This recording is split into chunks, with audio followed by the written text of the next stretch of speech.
Сайн бацгаана уу? Руна ТV суугтаа тавтай морилцгаана уу? Өнөөдөр би та бүхэндээ Хятадд гарсан нэгэн хэргийг ярих гад бэлтлээ. 2006 оны 5 сарын 21-ний үүрээр Бээжин хотын Нахва дүүрэгт удахгүй нураагдах гэж байсан хуучин байшингаас нэгэн эмэгтэй маш хэрцгийгээр амиа алдсан байдалтайгаар олддог. Талигачийн байдал үнэхээр аимшигтай байсан. Хувцс нь хагас тайлагдсан, нүүр болон биендээ олон удаа зодуулж цохиулсан бололтой хавдаж бяцарсан тул нүүр царайг нь хэн гэдгийг танихад ч бэрх байсан.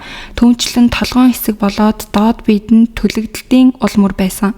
Иймээс цогцыг анх олсон хүмүүс бол энэ эмэгтэйд хэн нэгэн маш их өшөө хорцолтой байсан юм болов уу? Магадгүй дээрэмчин танхаа бүлэглэлд алуулсан юм биш байгаа гэж хүртэл бодцоож исэн. Удалгүй мөрдөн шалгах явцад талигачийн хэн болох нь тогтоогдсон. Тэр бол 36 настай гэрийн эзэгтэй Дин Шаоян гэдэг Бээжинд нөхөр хүүхдийн хамт эгэл жирийн эвтэй найртай амьдралаа авч явдаг нэгэн энгийн эхнэр ээж байсан. Тэрээр 1992 онд нэг нутаг усны залуутайгаа гэрлэн хүүтэй болцгоосон. Хос хоёр жижиг супермаркетад хамтдаа ажиллаж шударгаар хөдөлмөрлөж амьдарцгааж байсан.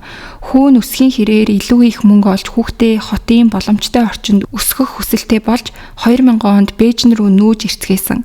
Дяншэйн тэнд ирээд өөрийн төрсөн дүүтэйгээ нэг компанид ажиллаж амьдралаа шинээр төвхнүүлж байсан үе нь байсан. Хэрэг гарсан цагийг мөрдөгчд үүрийн нэг цагаас хойших цаг байх магадлалтай гэж үзсэн. Тухайн өдөр Диншаоны нөхөр Оройтод гэртээ ирээгүй байсан өдөр байсан. Эхнэр нь нөхөртөө санаа зовж нөхөр нь ойр хавьд болсон байгууллагын хүлээн авалт уулзалтанд оролцож байсан. Гэтэл гадаа бороо шивэрч эхэлсэн тул эхнэр нь энэ үед нөхөртөө санаа зовон нөхөр маань шүхэр авч гараагүй шүү дээ гэдгийг санаад нөхөрлүүгээ залгаж би шүхэртэйгээ чамаа гадаа хүлээгээ зогсож байя хурдан ирээрэй гэж ярьсан. Гэхдээ тэрхүү утасны дуудлага нь эхнэрийнх нь хамгийн сүүлчийн дуу хоолой болж үлддэг. Үүрээр нөхөр нь гэрлүүгээ харьсан. Гэхдээ эхнэр нь шүхэртэй хүлээн гэж хэлсэн атлаа гадаа ерөөсө харагдаагүй. Би оройтчихсон болохоор эхнэр маань төрүүлээд гэртээ орчихсон юм бах та гэж бодоод гэрлүүгээ орж ирсэн боловч эхнэр нь гэртээ байхгүй байдаг. Тэгээд нөхөр нь дахиж залгаж үзэхэд утас нь дуудуулаад байгаа хэрнээсээ хариу ерөөсө өгөхгүйсэн. Энэ мөчид нөхрийн толгойд орж ирсэн бодол нь магадгүй би оройтсон болохоор эхнэр маань уурлаад явчихсан баха. Ойрхон амьдардаг дүүгийнхаа гэрт ороод унтаж байгаа бах гэж өөрийгөө тайвшруулсан. Тэгээд удалгүй тэрч гисэн унтаад өгдөг. Өглөө болсны дараа нөхөр нь ажилдаа явах гээд гадаа гараад алхаж байтал гэрийнх нь ойролцоо нураах гэж байсан хуучин барилга орчим цагдаа нар маш олноороо байрлалчихсан хүмүүс бөөгнөрөн шуугилдаж байгааг анзаардаг. Түүний сониуч зан хөдлөөд бас тийшээ ойртойд очдог. Ингээд очоод хүмүүсийн завсраар газар нэгэн хүн хөвтөж байгаа нь бүдгэн харагддаг. Тэр мөчид нөхрийн амьсгаа давтаж зүрхэн зогсох шиг болсон.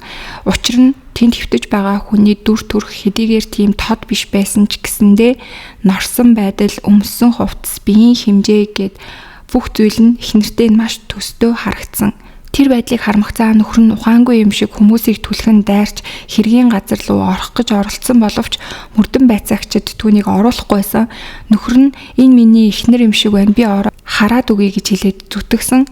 Гэвч мөрдөн байцаагч цагдаа нар бол түүнийг оруулахгүй хэвээрээ байсан. Учир нь цогцсон гэр бүлийн хүн харахад хүртэл хитрхи хэрцгээгээр гимтэж бэрцсэн байсан учраас түүнд бол харуулах нь зохисгүй гэж цагдаа нар дүгнсэн байсан. Тэгэхээр гэрийнхээ үүдний ойролцоо нөхрөө хүлээгээ зогсож байсан нэгэн эхнэр, нэгэн ээжийг хэн яагаад ингэж аимшигтайгаар алсан бэ гэдгийг цагдаа нар мөрдөх шаардлагатай болсон.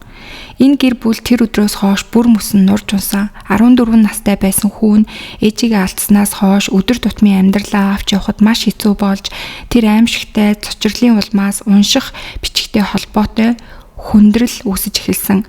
Нэг ёсондоо уншиж бичиж чадхаа байсан гэсэн үг. Диншаоны эцэг эхэнч гэсэн охиноо алдсан цочрлоос болж ухаан алдаж унцааж сэтгэл санаа бие махбодын хувьд маш хүнд байдалд орсон. Түүний нөхөрч гэсэн ялгаагүй байсан. Тэр хэдийгээр ажлын уулзалттай байсан ч гэсэндээ би жоохон л эртгэн шиг гэртээ харчихсан бол би арай хурдан очиж чадсан бол эхнэр минь амиа алдахгүй байсан гэж өөрийгөө буруутгаж эхэлсэн. Харин мөрдний шалгах ажиллагаа санаанд оромгүйгээр нэлээд хүнд байсан. Хэргийн газрын орчимд CCTV огт байгаагүй. Тэр байшинг удахгүй нураах гэж байсан бүс учраас камер суйрлуулах шаардлагагүй гэж үзсэн юм шиг байгаа. Камергүй гэрчгүй учраас мөрдөгчд мухардалд орж байтал судалгаагаа өргөжүүлж ойр орчмыг нэгжих явцад яг тэр өдөр ойролцоо бас нэг задуулсан хэргийн мэдээлэл гарч ирдэг. Тухайн хохирогч нь мөн түлэгдсэн байсан нь Диншаоны хэрэгтэй нэлээд төстөө цагдаа нарт санагдсан. Аз болоход тэр 2 дахь хэргийн орчимд CCTV байсан.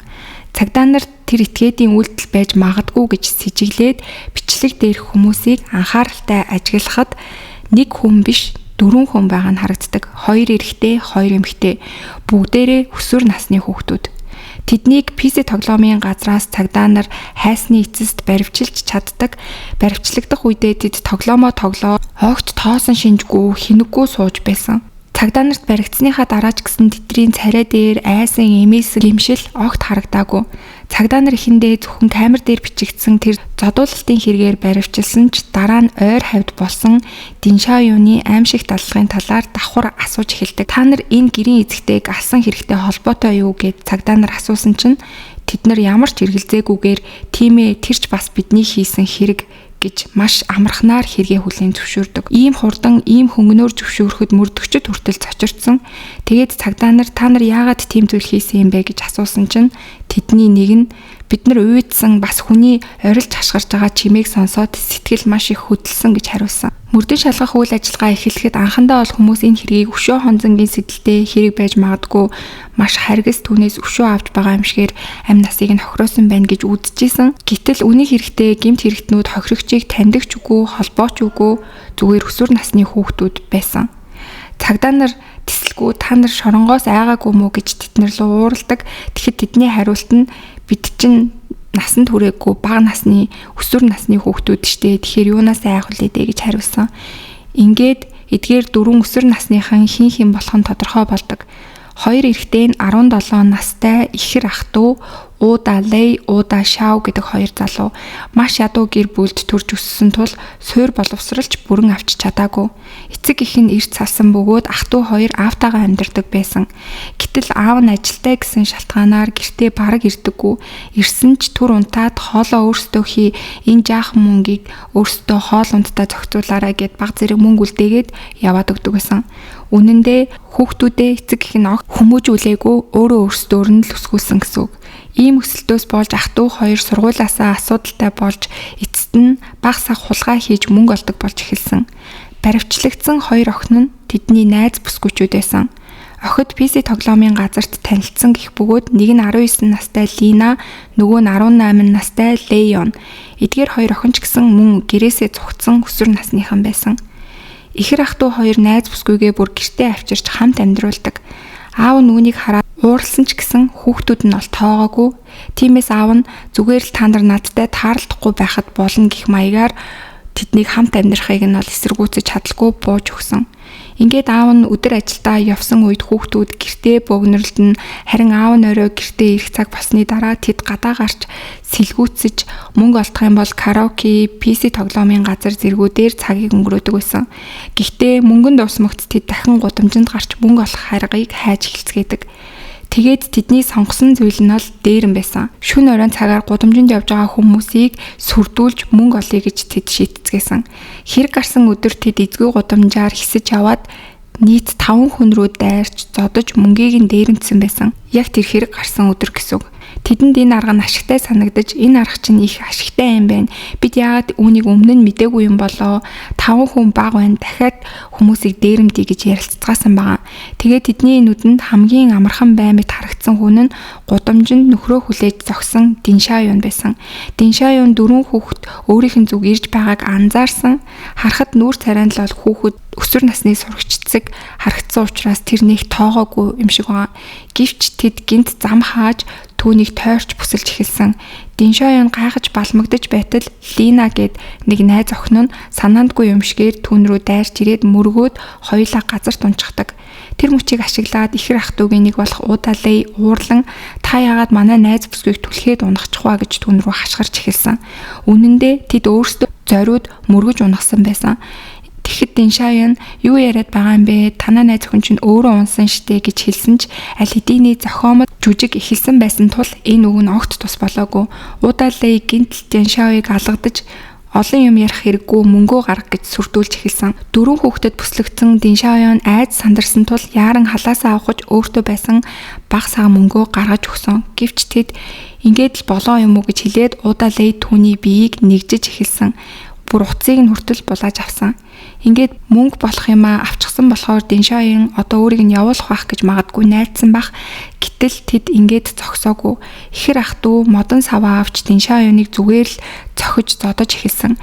Диншаоён хэдийгээр гуй битгий намайг зодооч надад 14 настай хүү байдаг та нартай ойролцоо насны хүүхэд би ээж хүн гэж уйлж гуйсан. Гэвч эдгээр үгийг бол тэд нэр сонсоогүй гэж мэдүүлэг дээрээ хэлсэн. Ээж хүн гэж хэлэх үед Лина үүнийг нь сонсоод бүрч хүчтэй зохиж эхэлсэн гэсэн мэдүүлэг өгсөн.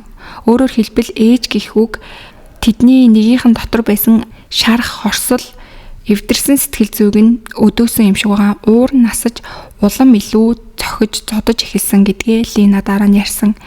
Тэд Диншаоёг ээлжилж зодож хоорондоо инээлдэн чи цох одоо чи гэх мэтчлэн модоо дамжуулан ээлжлэн цүнийг маш ихээр зодож эхэлсэн. Эцэст нь түүний хувцас хүртэл тайлагдж урагдан арьсан нийл гарсан. Тэр үед удаалаа халааснасаа асаагуур гаргаж ирээд хохирогчийн доод хэсэг болон биеийн үс гэх мэтчлэн газруудад нь гал тавьсан.